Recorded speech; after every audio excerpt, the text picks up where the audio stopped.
Please like and subscribe to our channel and click the bell icon to get new video updates.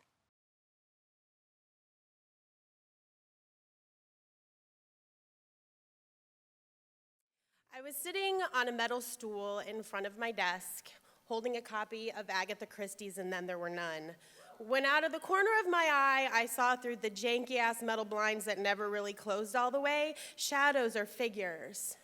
And before I could really process what I was seeing, over the intercom blared this sound: "We are in a full building lockdown." Repeat, "We are in a full building lockdown." And I prayed it was a drill, but I wasn't for sure, and adrenaline pulsed through my body as I leaped from my stool, ran to the door, shutting it with one hand and ushering my students to stand, move against the wall, and sit in front of the cabinets away from the windows. The pounding started on the windows. Pound, pound, pound. And two girls grabbed hands, their matching friendship bracelets trembling on their wrists. A boy who was usually so quiet and reserved sat upright and spread his arms as if shielding the kids around him from the sound. The pounding continued but faded as it moved down our windows to other classrooms until we were sitting in silence.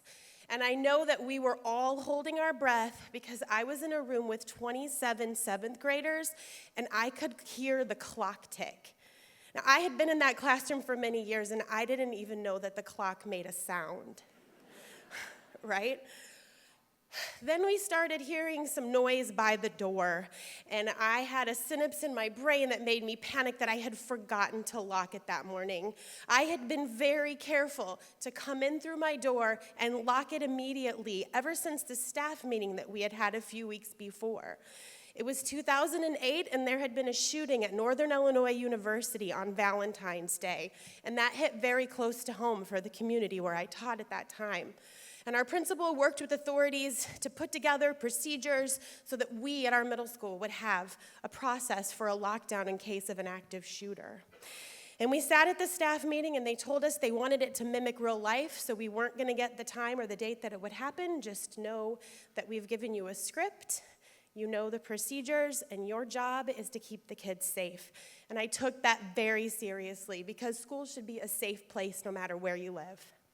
And that is why I was particularly worried that I hadn't locked the door, so when we heard the noises, I was panicked, but thankfully I had, because the noises soon turned to shouting and banging.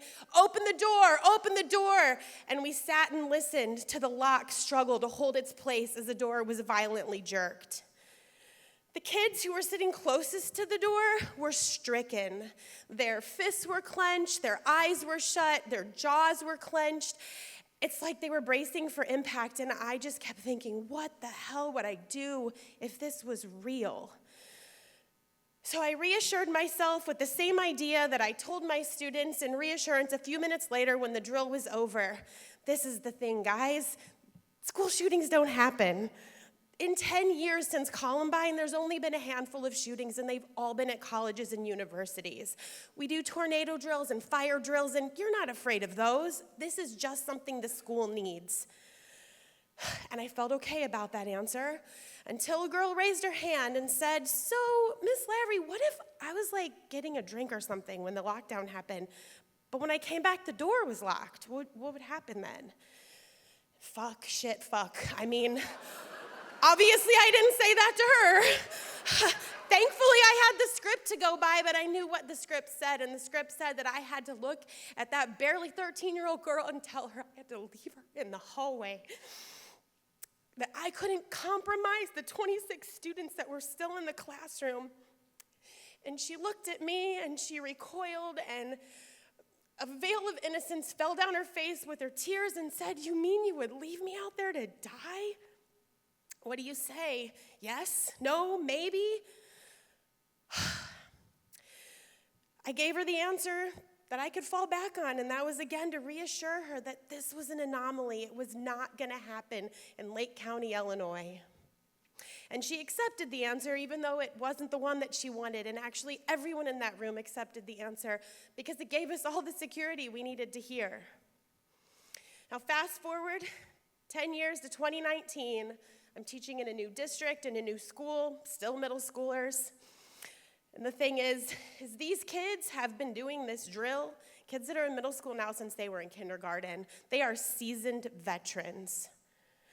And the thing is I can no longer look at them and tell them that school shootings don't happen, that they're an anomaly, that we don't have to be concerned about them. Because a neighboring town had a middle schooler this year found with a loaded armed rifle in his bedroom after making threats to the school, many of whom my students knew.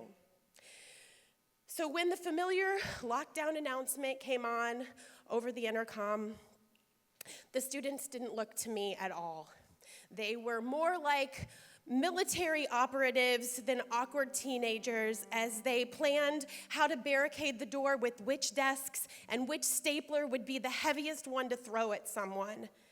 And when I brought my finger to my mouth to help them be quiet, a kid looked at me unflinchingly and said words that cut to my core.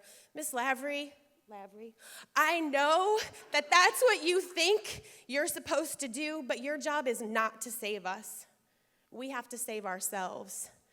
And I looked up at a sign that's been hanging in my room that says something like, the job of a teacher is to enable the student to move forth without you.